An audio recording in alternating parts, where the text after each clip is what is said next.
我之前说过，25到45岁的人适合用 A 醇，那45岁以上就不能用了吗？为什么都是 A 醇精华？有的用完了发热刺痛，有的用完啥感觉都没有。那发热刺痛的那个就更有效吗？想用 VC 精华来美白，结果用完脸变黄了怎么办？干皮用玻尿酸精华来保湿，结果用完脸更干了，是为什么？油皮还需要保湿吗？某某美白成分真的能美白吗？大家好，我是配方之星星。最近呢，收到了很多问题，我觉得还挺有代表性的，所以想单独做一期节目来跟大家分享一下。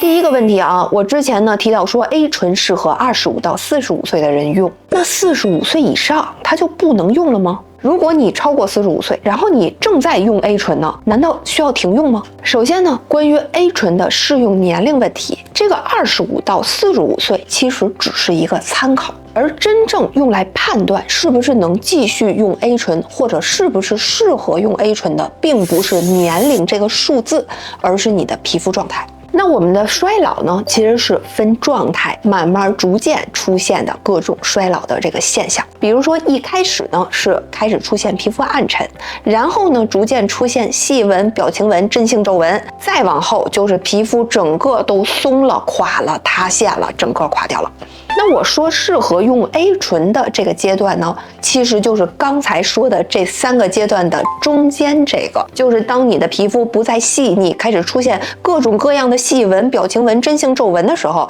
这个阶段是最适合用 A 醇的阶段。当你的皮肤已经进入到松垮、塌陷，整个轮廓都塌下来的时候，这个时候你用 A 醇，它的收益就没有那么大了。因为我们知道 A 醇的主要功能呢是促进你胶原蛋白的生成，还有呢加速你角质层的代谢。那你想想，如果你已经整个就是皮肤已经松垮塌陷了，你光生成胶原蛋白，它这个皮肤能支棱起来吗？所以在这个阶段，你更适合用填充感的成分，而不是促进胶原蛋白生成的 A 醇了。为什么说45岁这个数字呢？它是基于一个平均值，因为咱们有的人呢，他可能工作比较辛苦，他可能45前后的时候皮肤就已经开始松垮了。那有些人呢，他比较注意保养，年轻的时候就开始保养，那衰老的速度自然就慢，那可能都50多岁了，看起来还跟别人35岁一样。那具体你能不能继续用 A 醇，适不适合用 A 醇，是根据你自己当时的这个状态来决定的。那如果你已经进入到这个轮廓松垮塌陷的这个阶段了，不适合用 A 醇的话，适合用什么呢？这个时候我们适合用一些就是填充感更强的成分，比如说一些特殊型号的玻尿酸，它吸收的更深，然后或者是能在你的皮肤深处促生这个新的玻尿酸出来，或者呢，比如说像玻色因，能促进糖胺聚糖的生成，让你的皮肤的间质变得多、变得厚。还有呢，有一个获奖的成分叫山金车花提取物，这个成分呢，它可以让你的这个皮下的脂肪细胞呢变得饱满。那脂肪细胞变饱满之后呢，它就能把你的皮肤给撑起来，看起来就更年轻了。总结来说，衰老分为3个阶段：皮肤的暗沉阶段、皱纹阶段和松垮阶段。而 A 醇适合皱纹阶段来使用。如果你进入到松垮阶段， A 醇的收益就会变小。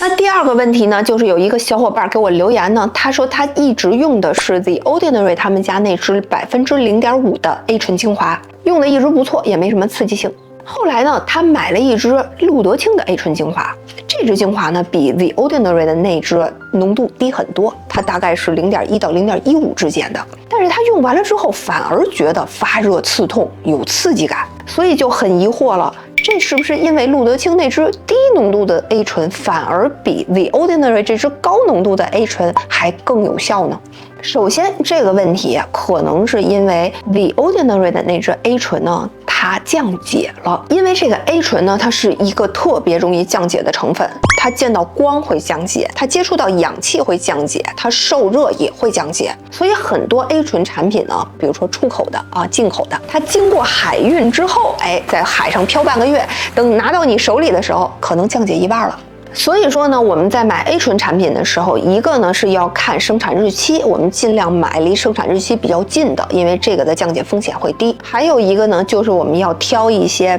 包装非常严密的产产品，比如说你用真空瓶包的，或者是像路德清那样用牙膏管包的，这些它也会降解的速度更慢一点。而 The Ordinary 呢，它用的是一个普通的玻璃滴管瓶，在你每次打开的时候，它都会跟氧气接触，甚至还会见到光，它都会促进它降解，所以很有可能你在用的时候，你就越用它的浓度就越低了。假设 The Ordinary 这支 A 醇精华没有降解，那就是第二种可能性，就是 The Ordinary 这支 A 醇精华它的配方体系它是纯的油溶性体系，它是把 A 醇溶解在角鲨烷里面的，它的成分非常简单，它用油包裹住 A 醇，然后就结束了。但是路德清的那一支呢，它是带乳化剂的乳液体系，它配方更复杂，而且呢带乳化剂的这个体系，因为它会促进透皮吸收，它的刺激性会更强。所以说，这个纯油溶性的体系，它会比乳化体系更温和，这也是有可能你对 The Ordinary 的产品没有感觉，但是对路德清的产品有刺激感的原因。最后一点呢，我想特别跟大家说的是，一个产品它的刺激性的强弱跟它功效的大小并没有线性关系。刺激性呢，其实受很多因素去影响，比如说它受吸收速度和吸收模式的影响。功效成分的吸收呢，有两种吸收模式，一种呢是一开始吸收的很快，然后逐渐进入到平台期，后面就降低了；还有一种呢是匀速慢慢吸收这样的线性的模式。就像说呢，我们都是去吃一个大馒头，有的人呢一口就吃进去了，这样呢你就容易噎着；还有呢就是慢慢小口吃，最终呢就是把它吃完了。其实吃到肚子里面呢都是那同一个大小的馒头，它的效果其实是一样的，但是那一口吃进去的被噎住的，它刺激性就强。第二点呢，就是这个刺激性还受到配方里面的其他成分的影响，比如说这个产品里面它含有你过敏的成分，那你一用就会感觉到刺激性。而另外一个产品呢，虽然它的浓度更高，但是它不含其他的让你过敏的成分，那你用了也还会觉得很温和。那会让你感到有刺激性的成分它就很多了，比如说一些溶剂，像酒精、丙二醇，还有呢防腐剂，比如说苯氧乙醇羟苯甲酯，这些都会让人感觉到刺痛感。总结一下这个问题呢，有3件事儿。一呢 ，A 醇是一个特别容易降解的成分，所以我们尽量选生产日期比较接近的和包装密封性比较好的产品。二呢，就是油溶性的体系，它会比含乳化剂的体系更温和。第3点就是不要把刺激性和功效性划等号，刺激性强不等于功效好。第3个问题呢，就是用 VC 精华本来是想美白的，结果用完了以后脸变黄了，怎么办？先说一下你这脸为什么会变黄啊 ？VC 它是一个水溶性成分。它在吸收的时候，这个模式呢，有点像排队滑滑梯的这种模式。一堆孩子站在平台上等着，你滑进去之后，我再往下滑。这个 VC 也是一堆 VC 在你的角质层等着，你吸收进去之后，我再吸收。你想想 ，VC 这个成分非常容易降解，加热、氧化都会让它降解。降解之后，它是什么颜色呢？黄色的。所以说，当你的吸收速度比较慢的时候，那 VC 就会在角质层里头淤积，它等着，它就降解了，它就变黄了，就把你的角质层也顺带变黄了。为什么你用 VC 脸会变黄呢？就是你对 VC 的吸收能力不太强，速度不快，所以它在你的角质层里给你染黄了。那这个时候应该怎么办呢？2个办法，一个呢是选一个浓度低一点的 VC 用。那你想上面等的孩子没那么多，它是不是慢慢的就都滑完了呀？等待吸收的时间它就没有那么长，它就不会降解，它就不会染黄。第2个方法呢，就是改用 VC 的衍生物。那衍生物它本来就很稳定，它不会很快氧化，它也不会变黄，它就不会染黄你的角质层，它在那儿等着慢慢吸收就完了。那如果你已经黄了怎么办？我建议呢，就是先把 VC 停用，然后呢，这个黄它慢慢会降解代谢的。总结一下，你用 VC 脸会变黄，是因为你对 VC 的吸收能力不太行，建议使用更低浓度的 VC 或者 VC 衍生物的精华。第4个问题，干皮想用玻尿酸精华来保湿，结果用完脸更干了，是怎么回事？这事儿吧，我想先给大家看一张图，这上面的10几20种保湿成分，在红线以下的都是保湿性能还不如甘油的成分。不知道你有没有注意，尤其是这几个玻尿酸，它的保湿性能都不如甘油。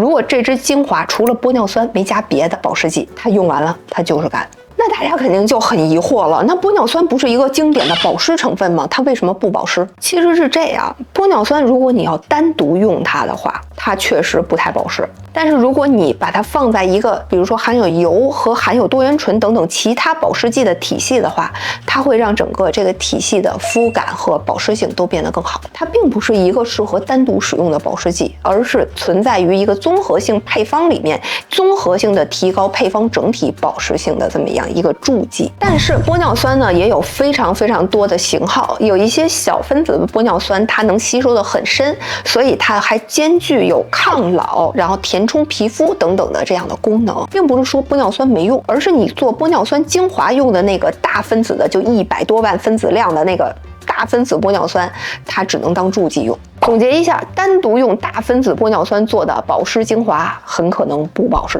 问题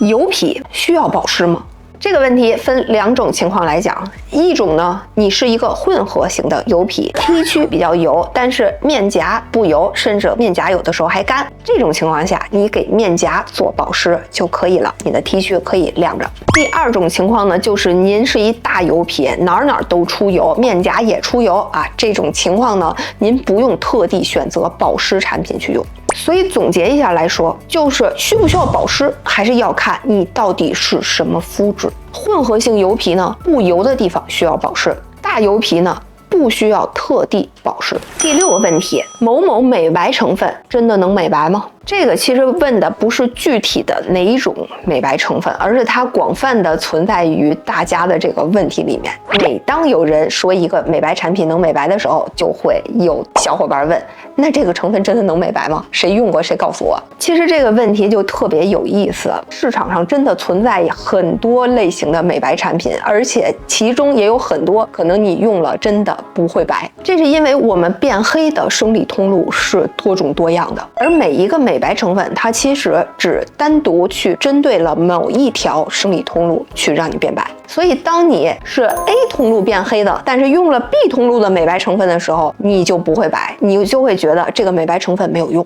那我们用户究竟怎么才能准确的选择适合我通路的那个美白成分呢？有关这个问题呢，我后面呢会出一个系列的讲解，因为我通过自己的临床经验呢，去总结了一套16型美白法，4种肤质、4种变黑通路，来覆盖16种类型的变黑以及16种类型的美白产品。比如说你最近呢熬夜比较多，工作比较忙，你觉得你的皮肤变暗了，又黄又暗，这个时候呢你想选择美白的产品，咱们就打个比方说，你选了一支烟酰胺，那烟酰胺它是对应哪条通路的呢？它是对应晒黑这条通路的。但是你的黑呢，其实并不是晒出来的，而是因为你熬夜之后身体里产生了大量的自由基，让胶原蛋白变性了，所以你的皮肤变暗了，变黄了。这个时候你用烟酰胺，它就不美白。再比如说呢，您呢是去海边玩了2天，回来以后觉得自己黑了1个度，这个时候您买了一支